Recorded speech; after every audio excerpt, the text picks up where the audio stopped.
Graças a Deus, nesse momento de louvor. E eu gostaria de convidá-lo a abrir sua Bíblia lá em Josué. Hoje nós começamos esta série em Josué, uma série de estudos expositivos, sequenciais. Nosso intuito, nossa pretensão é continuarmos por todo o livro de Josué, nas quartas-feiras à noite. Então, uma boa sugestão de leitura devocional para você seria no livro de Josué, para que a gente possa ir tendo melhor aproveitamento da leitura bíblica. E eu vou ler o versículo de 1 a 5 do primeiro capítulo de Josué. Josué, capítulo 1, versículo de 1 a 5.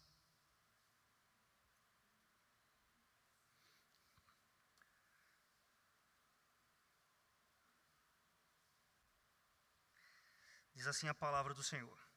Sucedeu depois da morte de Moisés, servo do Senhor, que este falou a Josué, filho de Num, servidor de Moisés, dizendo: Moisés, meu servo, é morto. Dispõe-te agora, passa este Jordão, tu e todo este povo, a terra que eu dou aos filhos de Israel. Todo lugar que pisar a planta do vosso pé, vô-lo tenho dado, como eu prometi a Moisés. Desde o deserto e o Líbano até ao grande rio, o rio Eufrates, toda a terra dos heteus e até ao mar grande, para o poente do sol será o vosso limite. Ninguém te poderá resistir todos os dias da tua vida. Como fui com Moisés, assim serei contigo. Não te deixarei, nem te desampararei. Esqueci de avisar os irmãos, mas a gente vai fazer apenas a diferença do estudo é porque no final a gente tem um momento de perguntas e respostas, tá bom? Então, se tiver alguma dúvida enquanto a gente está falando, trazendo a mensagem, você pode anotar ou pode guardar para no final a gente conversar sobre isso. Então, esse é a diferencial de uma forma mais informal aqui, e buscando ter esse diálogo no final, tá bom? Então, meus irmãos, eu proponho que a gente pense hoje sobre esse seguinte tema, o chamado impossível de Josué, observando o chamado impossível que Deus fez para Josué, que Josué tem como missão, também pensando no nosso próprio chamado como igreja. E a gente para pensar que ele também é um chamado impossível, mas é impossível de certa maneira, de outra é completamente possível, e não somente possível, mas como é certo que ele irá ser cumprido, tanto por Josué, aqui olhando o texto antigo, como pela igreja no presente. Então, meus irmãos, o chamado impossível de Josué. Eu gostaria de começar pensando sobre quem é Josué. Josué, ele é o primeiro a carregar o nome de um título da Bíblia, dando o seu próprio nome a esse livro. Você tem outros livros na Bíblia, no Antigo Testamento, que tem o nome de personagens, tem um nome próprio, mas Josué é o primeiro. Até então, nenhum livro tinha um nome próprio, Você depois vai ter vários livros, como Ruth, como Esté, e como vários livros dos profetas, tanto maiores como menores, mas Josué é o primeiro. E também não se sabe ao certo quem foi o autor desse livro, que carrega o nome de Josué, que tem ele como o personagem principal do livro, pelo menos o personagem humano principal do livro, é Josué, mas que certamente foi escrito no período de Josué. Possivelmente algumas coisas foram escritas pelo próprio Josué, porque você percebe isso em alguns momentos do texto. Outras talvez não, os próprios relatos, em relação à vida dele, à morte dele, mas o autor exato do livro não se sabe, mas certamente foi escrito no contexto da vida do próprio Josué. quem é esse homem? Bem, o texto aqui é bem sucinto sobre Josué. Josué simplesmente é chamado aqui de filho de Num, auxiliar de Moisés, né? Filho de Num, auxiliar de Moisés. Então, Josué é um personagem que já foi citado nos 5 livros anteriores, como alguém que era um auxiliar, alguém que passou toda a sua vida ajudando e servindo a Moisés, e aprendendo a servir a Deus com o próprio Moisés, aprendendo a liderança do povo de Deus com o próprio Moisés. Mas nós não temos muita informação sobre Josué, né? O pai dele consta em uma genealogia, salvo engano no livro de Crônicas, Num, mas nós sabemos apenas que Josué era da tribo de Efraim, e talvez um dos textos mais importantes sobre Josué é que ele, em Números capítulo 13, era chamado de Oséias. Ele foi um dos representantes das 12 tribos, como Moisés escolheu para representar a tribo de Efraim, a fim de que eles pudessem fazer uma viagem à terra prometida, e eles olhassem a terra prometida como espiões. E eles voltassem com algum tipo de relatório, né? Relatando como é que era a terra, quais eram as principais características da terra. O próprio Deus ordenou que assim eles fizessem, né? E Josué, ele era chamado de Oséias, né? E no capítulo 13 de Números, Moisés muda o nome de Josué, né? Ele era chamado de Oséias e agora passa a ser chamado de Josué, né? E isso é muito significativo, porque no capítulo 13 e 14, somente Josué, ou Oséias, e Caleb trazem um relatório positivo da terra prometida. Os outros 10 trazem um relatório negativo da terra prometida. Salvo engano, Caleb era da tribo de Judá e Josué da tribo de Efraim, né? E todos eles amedrontam o povo, né? Inflamam o povo para ter medo, porque eles dizem: a terra é cheia de inimigos, homens fortes, poderosos, não vai dar certo. E Josué e Caleb são os únicos que permanecem firmes, com um resultado positivo. É uma terra boa, uma terra que emana leite e mel, e se for da vontade de Deus, Ele nos dará. Vamos, que a terra é boa. E o povo quase que apedreja esses homens, né? Por conta do terror que foi causado neles pelo relatório ruim. E a tragédia que segue-se disso é que Deus, então, Ele profere juízo contra esse povo e diz: olha, todo mundo que é acima de 20 anos vai morrer no deserto. E os filhos deles vão passar 40 anos para poder entrar na terra prometida. Então, isso foi uma verdadeira tragédia no povo de Deus, né? E isso mostra para nós o quanto um relatório negativo, pessimista, pode causar de dano dentro da própria igreja, né? Quando a promessa de Deus nos manda olhar para o poder dEle, para a sua palavra, para termos confiança nele, que ele agirá, né? E Josué, então, ele tem esse nome mudado, Oséias para Josué. Oséias, a palavra Oséias, né, ela significa salvação, né? E a palavra Josué, que no grego, a versão Septuaginta grega do Antigo Testamento traduz geralmente por Iesus, né, que é a mesma palavra para Jesus, né, uma palavra ligada à salvação, mas traz apenas uma diferença. E essa diferença é muito significativa. Oséias é salvação. Josué é a palavra, né, que geralmente a gente fala Yeshua, né, é a palavra para Deus ou o Senhor salva. O Senhor salva, né?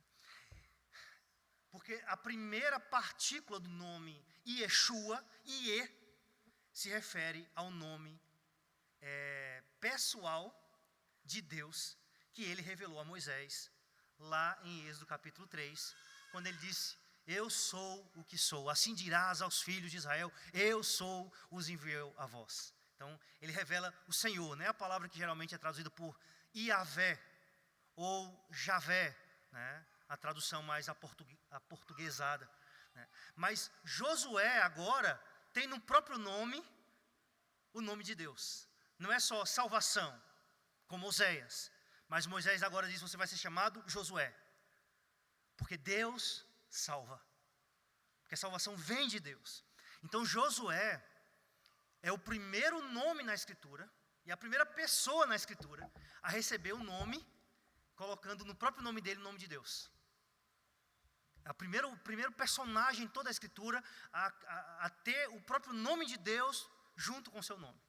E a receber então um novo nome. Josué, o Senhor salva. De fato, essa é a mensagem do livro de Josué. É que Deus salva. Né? Isso mostra a confiança que Josué tinha em Deus. E por isso que o relatório dele era positivo. Né? O mesmo cenário, eles viram a mesma terra. Mas um traz um relatório negativo e outro traz um relatório positivo. Por quê? Porque Josué demonstrou essa confiança no Deus que salva. Né? E essa é a mensagem também do livro de Josué. Ele é o homem. Né? Josué, auxiliar de Moisés, filho de Num.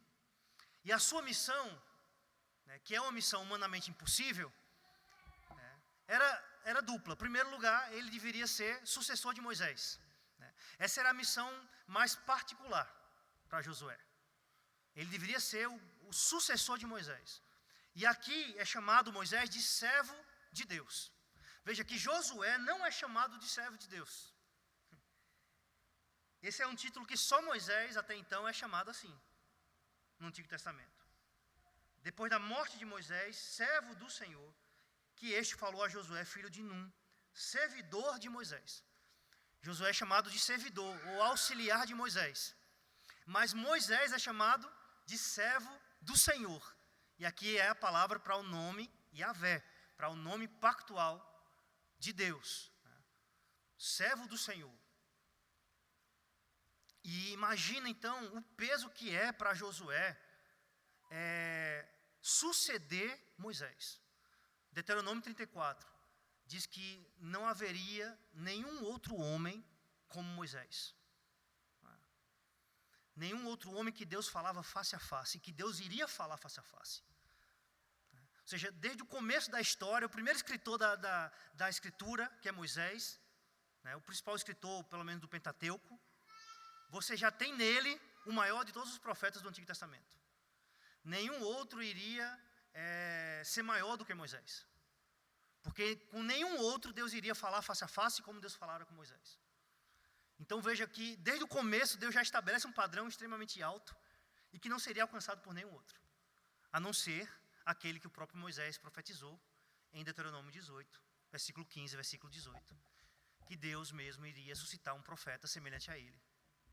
Entre os próprios irmãos, mas ele iria ser ouvido pelo povo. A ele vocês ouvirão. Um profeta semelhante a mim. Mas um profeta que seria maior do que ele. Né? Ou seja, o próprio Messias. Mas tirando o Messias, nenhum outro personagem da Escritura, ele tem uma importância como Moisés teve, no sentido da libertação que veio por meio dele para o povo de Deus no Antigo Testamento.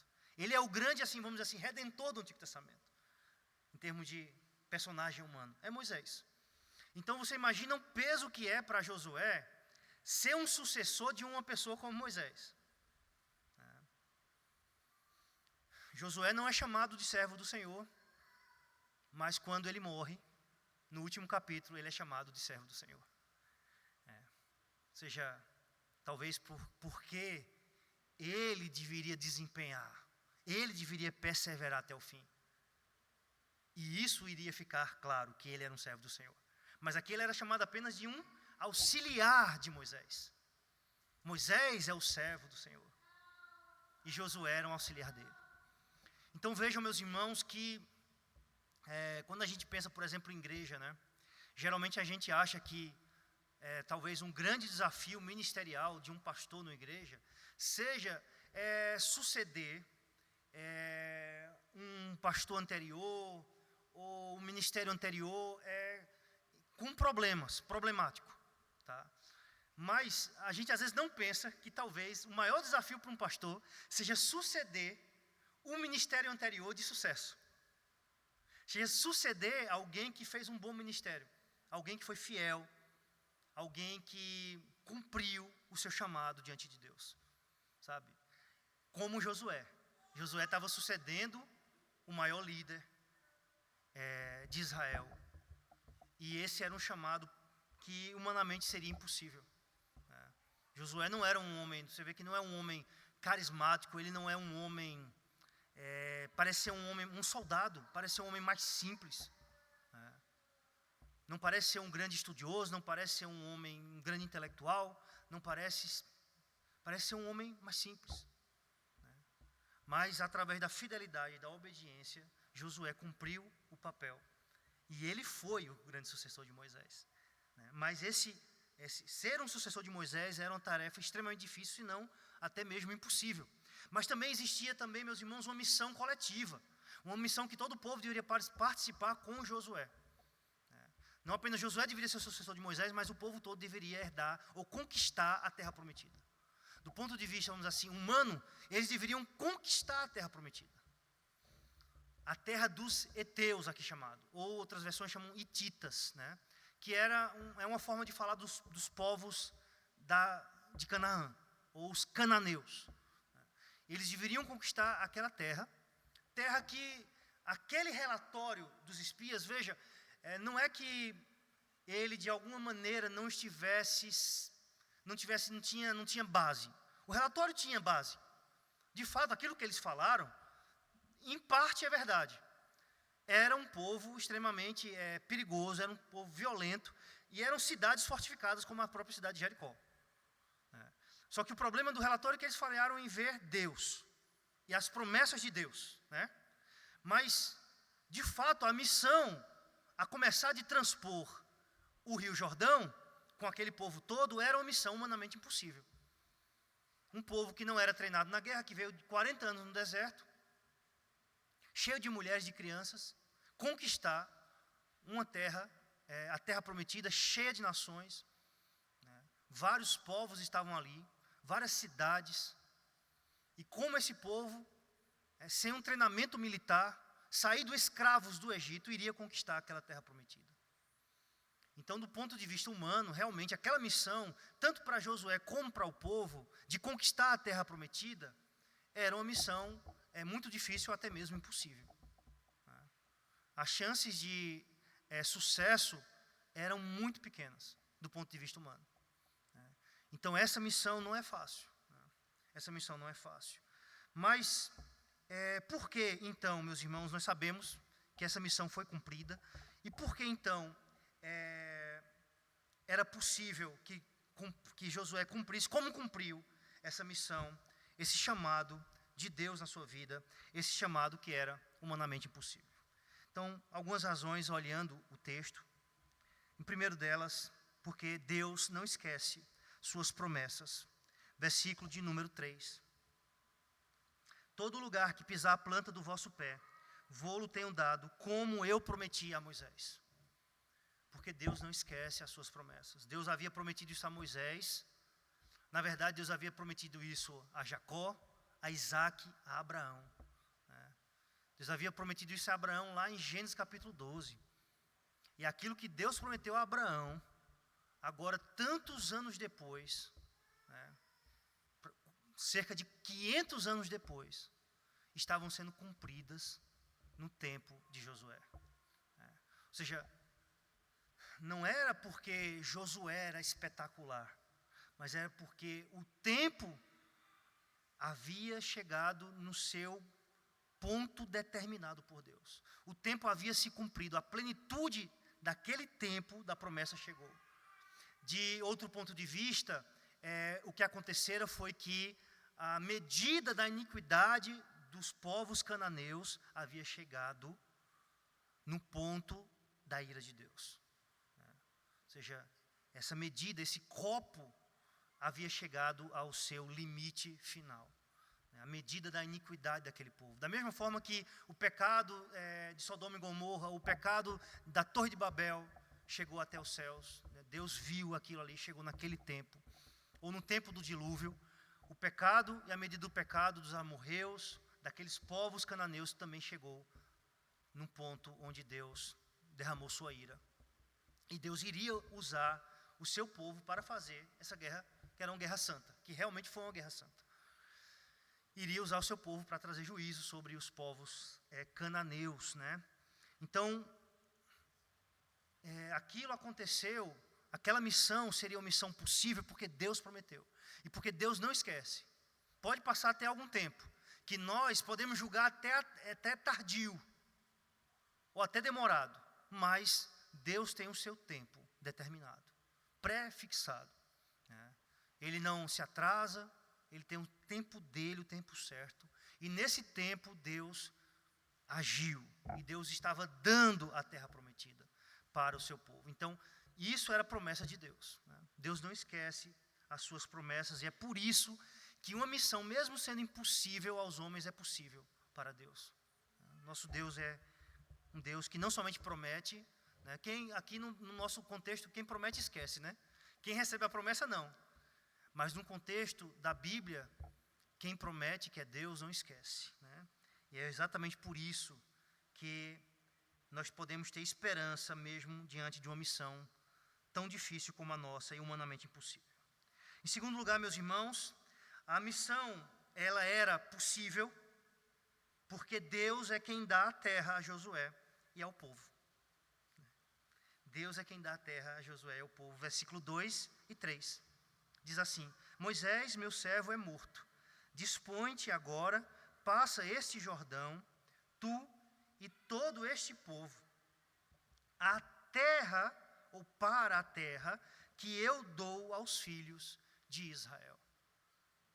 Para a terra que eu dou aos filhos de Israel. Ou seja, a terra, ela pode ser falada dessa maneira, a conquista da terra prometida pode, mas ela não seria uma conquista humana. Ela seria, antes de tudo, uma dádiva de Deus. Esse Deus que deu a terra, que criou o mundo inteiro, e que a própria terra é uma dádiva dele. Ele deu terra até para outras nações. Ele deu terra para o filho de Ismael, para Ismael, filho de Abraão, com a escrava. Então, esse Deus que dá a terra a quem Ele quer dar, esse Deus que criou a terra, agora estava dando aquela terra, nesses limites que Ele coloca aqui, para Josué e para os filhos de Israel. A terra era uma dádiva, era algo que Deus estava dando. Lógico que haveria um processo, vamos dizer assim, de conquista, mas sobretudo Deus estava dando. Era uma dádiva de Deus, né? E é interessante que esse verbo dádiva, ou dar aqui, onde vem a palavra dádiva, é um dos verbos mais usados em todo o Antigo Testamento. É um dos 15 verbos, excetuando as partículas, que aí no texto usa-se mais, normalmente, mas excetuando-se as partículas, essa palavra dádiva está entre as 15 palavras mais usadas em todo o Antigo Testamento. Essa palavra, nas suas diversas formas, dádiva, ela aparece mais de 2.000 vezes na Escritura. E ela aparece muitas vezes também no livro de Josué. Dádiva. A terra é uma dádiva. Tudo para nós é uma dádiva de Deus. Deus é o Deus da dádiva, do dom perfeito, daquilo, do bem que desce do céu para nós, que procede do Pai das luzes, né? Então Deus é esse Deus. Então Deus, aqui a palavra é interessante porque o primeiro verbo do versículo 2, dispõe-te agora para esse Jordão, tu e todo o povo, a terra que eu dou. Ela está num tronco chamado tronco cal, hebraico, numa forma chamada forma incompleta, que deve ser traduzida como um particípio, ou como uma ação continuada. Então, a ideia seria, eu estou dando essa terra. Ou seja, de um certo ponto de vista, aquele povo ainda não tinha a terra. Porque Deus ainda estava em processo de dar aquela terra, está dando aquela terra. Então aquele povo, veja, eles não tinham ainda o domínio sobre a terra. Eles tinham apenas aquela parte que estava antes do Jordão. Mas ainda faltava toda a parte depois do Jordão. Mas Deus já estava dando a terra para o povo. Aquilo ali já estava acontecendo. Eles já estavam experimentando aquela terra, mas ainda não completamente. Mas no versículo número 3, o verbo é mudado. Todo lugar que pisar a planta do vosso pé, vô-lo tenho dado, como eu prometi a Moisés. É o mesmo tronco verbal, mas aqui é uma ação completa, como uma ação já acabada. Ou seja, Deus está dizendo aqui que Ele já deu a terra. No versículo 2 Ele está dizendo, eu estou dando a terra a vocês. No versículo 3 Ele está dizendo, eu já dei a terra a vocês. Ou seja, já é certo que a terra é de vocês. É como alguém que... Você pode, por exemplo, usufruir de um terreno sem ter a escritura legalizada daquele terreno. Tem até processo, né, de uso capião, enfim. Mas você pode ter a escritura daquele terreno sem ainda usufruir completamente daquele terreno. E é exatamente esse o caso aqui. Ou seja, Deus já havia assegurado eles que Deus já havia dado a terra. Eu já dei a vocês a terra. É uma garantia de Deus. Você já tem a posse nas suas mãos da escritura do terreno. Vocês ainda não usufruem completamente do terreno. Mas a escritura já está em vossa mão. Porque a terra que mana leite e mel, eu já dei a vocês. Eu já dei. É tanto o já como o ainda não. Já desfrutam da terra prometida. Já estão até mesmo nela, ou em uma parte dela, mas ainda não a possuem completamente. Mas ainda não a possuem plenamente. Mas a missão é possível, meus irmãos, porque não se trata da gente conquistar, mas se trata da gente receber a dádiva de Deus. Lógico que isso é um processo que exige fé, que exige empenho, esforço, suor, lágrimas. Mas é um processo sobrenatural. É um processo que é Deus quem batalha ao nosso lado e por nós. É um processo onde nós vemos o agir de Deus, o mover de Deus. Sabe? Onde nós só apenas participamos. Né?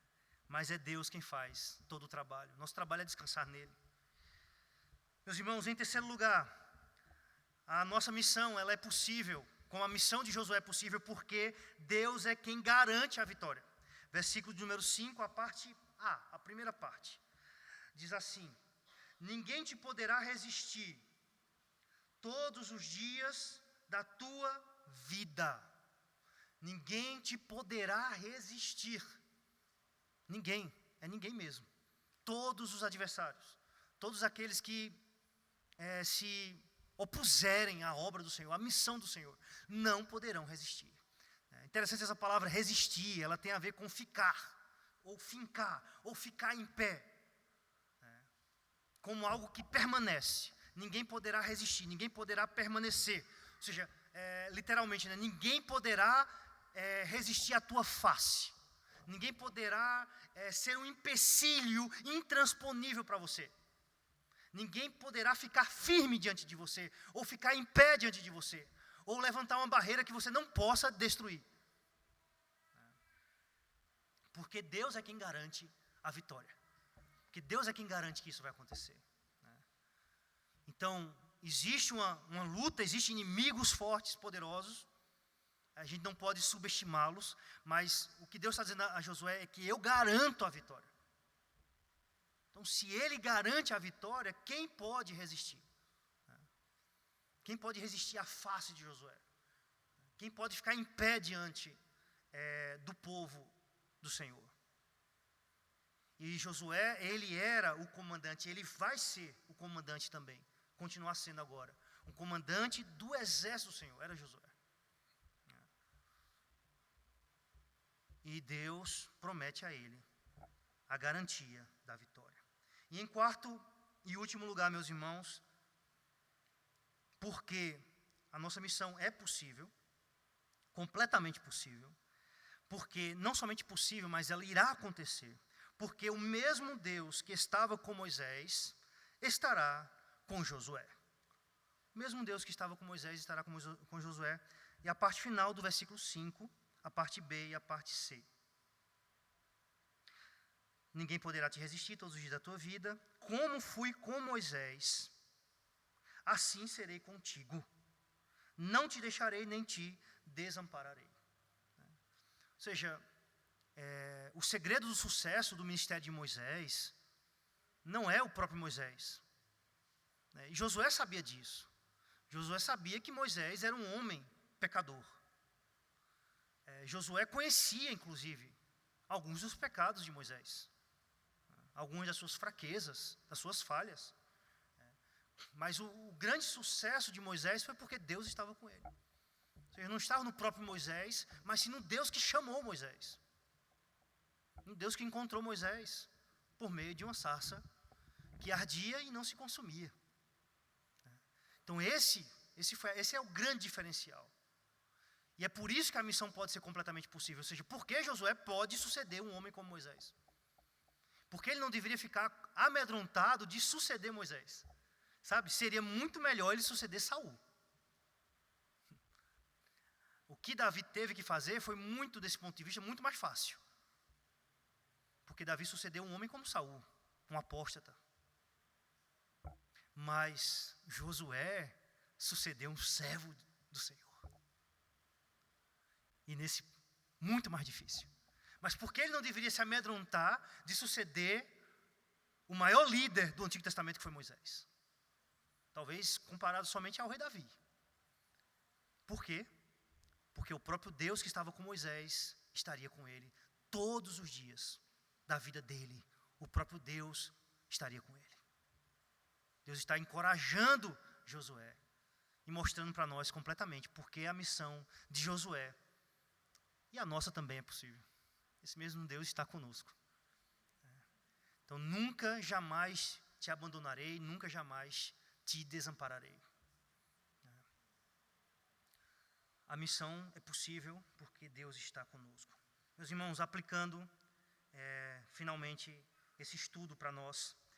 Em primeiro lugar, a nossa missão, ela também, ela é uma missão impossível.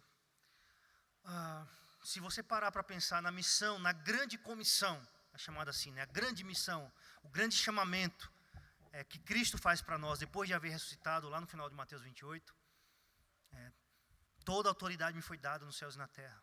Ide, portanto, fazer discípulos de todas as nações.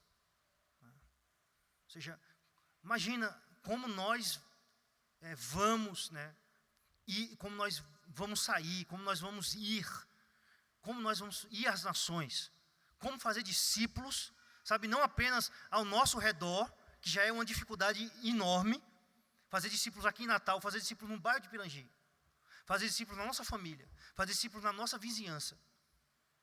Agora, como é que a gente vai fazer discípulos de todas as nações? Sabe? Essa é uma missão que a gente para pensar, é uma missão humanamente impossível. Ide, portanto, fazer discípulos de todas as nações, batizando-os em nome do Pai, do Filho e do Espírito Santo, ensinando-os a guardar todas as coisas, todas. Como a gente pode fazer isso? Como é que a gente pode ensiná-los a guardar todas as coisas que vos tenho ordenado? E eis que estou convosco todos os dias até a consumação do século. Então, se a gente parar para pensar na nossa missão de pregar o Evangelho por todo o mundo, até aos confins da terra, fiquem aqui em Jerusalém e receber esse poder ao descer o Espírito sobre vocês. E vocês serão minhas testemunhas aqui em Jerusalém, na Judéia, em Samaria e até mesmo aos confins da terra. Então, como a gente ser testemunha de Jesus até os confins da terra é uma missão humanamente impossível à igreja. A uma comunidade de discípulos fraca, pobre, sem dispor de muitos recursos, perseguida.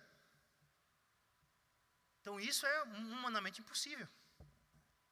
Mas essa missão, ela é completamente possível, e não somente isso, ela vai acontecer, porque Cristo recebeu toda a autoridade, em primeiro lugar, como nosso mediador, o Deus homem. Toda a autoridade me foi dada, no céu e na terra. Veja, Jesus já tinha autoridade, porque Jesus já era Deus. Mas por que agora, depois dele ressuscitar, ele diz isso? Mateus 28, toda a autoridade me foi dada.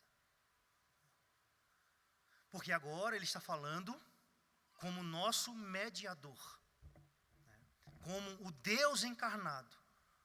Agora ele está falando não apenas como Deus, mas agora ele também está falando como homem, como aquele que nos representa, como nosso sumo sacerdote. Ou seja, agora toda a autoridade foi dada ao Deus homem. E essa autoridade que foi dada a ele, é nessa autoridade que nós fazemos a missão dele. Ou seja, não há nenhum lugar nessa terra que não esteja debaixo da autoridade do nosso mediador, do nosso Salvador. Não há nenhum lugar. Ou seja, o Senhor da missão, que nos manda para a missão, Ele tem toda a autoridade. E nós fazemos nessa autoridade dele. Segundo lugar, a nossa missão, ela é possível porque Cristo está presente. A promessa que Ele nos faz lá em Mateus 28, versículo 20. E eis que estou convosco todos os dias, até a consumação do século. Estou com vocês todos os dias. Não é que depois da consumação Ele vai deixar de estar. Mas é porque nós precisamos saber que Ele estará conosco até a consumação, até a realização final da missão, que trará a consumação, ou que está relacionada com a consumação. Ou seja, o fim virá quando a missão for realizada. Então, a nossa missão é possível por causa da presença dEle. Ele promete a sua presença para nós, enquanto nós estamos cumprindo a sua missão. Ide, fazer discípulos, batizando-os, ensinando-os, e eis que eu estou com vocês. Ou seja, a presença dEle é consoladora, encorajadora, protetora, abençoadora, e que nos dá capacitação para a missão. A presença dEle, ela está condicionada à realização da missão. A presença dEle é nos dada para que a gente realize a missão. A presença dEle nos é prometida enquanto nós estamos fazendo discípulos. Sabe, Jesus não promete que vai estar conosco todos os dias até a consumação do século, quando a igreja para de fazer discípulos. Quando a igreja perde completamente a missão. Quando a igreja ela começa a se concentrar apenas em si mesma. E não na salvação dos perdidos, e não em alcançar as nações. E não ser plantada para alcançar essa missão que Deus nos chamou, que é uma missão impossível. Porque se a gente for pensar como aqueles espias, a gente vai ficar só aqui dentro.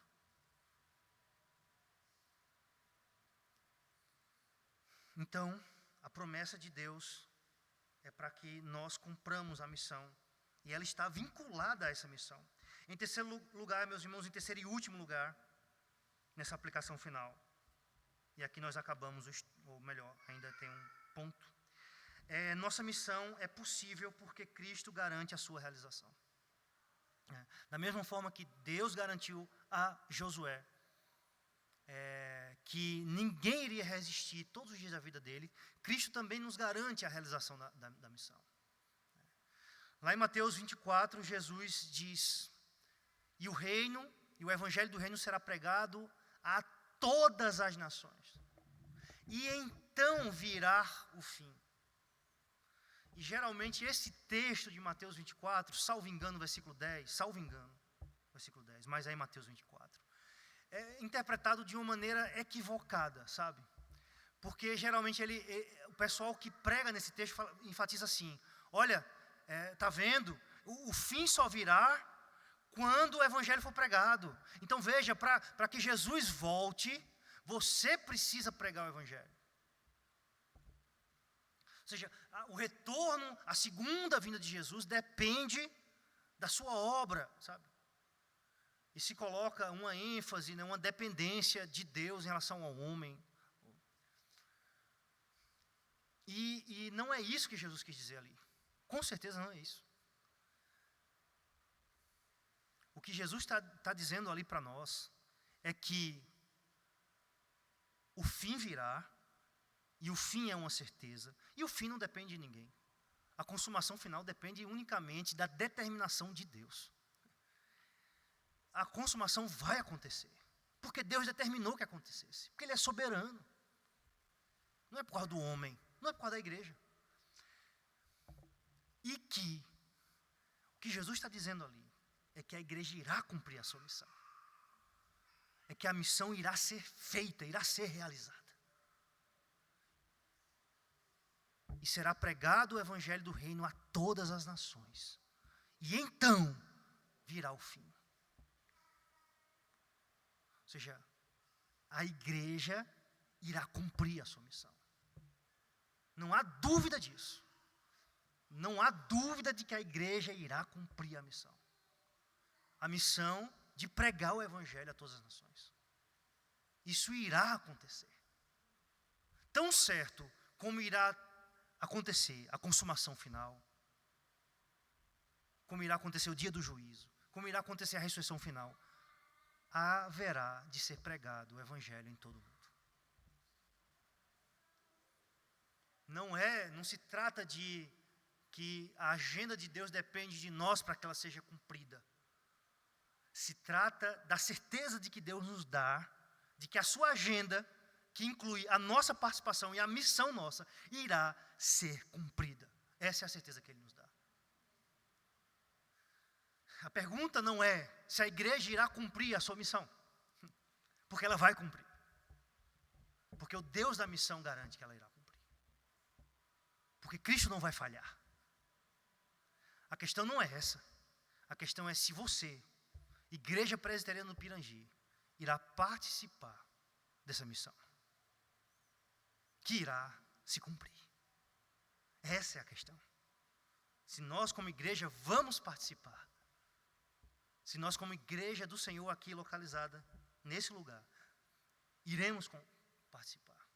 Iremos participar. Se nós vamos participar. Se você que está nos assistindo irá participar. Essa é a questão para mim e para você. Se nós participaremos. Josué recebeu uma honra de ter sido o sucessor, né, de Moisés. Foi uma grande honra que ele recebeu, de ser o sucessor de Moisés. Mas essa honra não foi a maior honra que ele recebeu. Ele ainda recebeu uma honra maior do que ser o sucessor de Moisés, que foi ser o predecessor, acho que é assim que fala, ou o antecessor, né, do próprio Cristo, do próprio Senhor Jesus. Certamente essa honra de ser o antecessor de Jesus foi maior do que ser o sucessor de Moisés.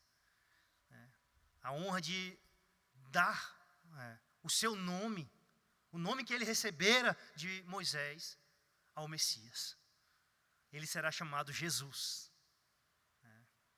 Jesus, Yeshua, Josué. Ele será chamado Jesus, que é Josué.